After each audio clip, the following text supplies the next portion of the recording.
In this video, I will show you how to create a campaign in HubSpot. If you want to organize and track your marketing efforts in one place, this tutorial will guide you through the process.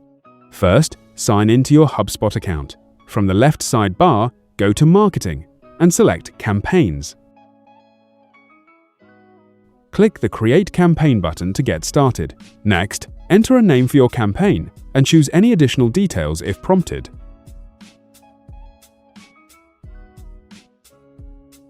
Once the campaign is created, you can start associating your marketing assets, such as emails, landing pages, forms, blog posts, ads, and social media posts, with the campaign.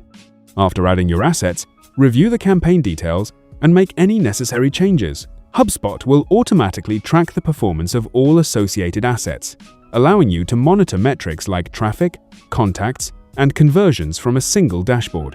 Once everything is set up, save your campaign.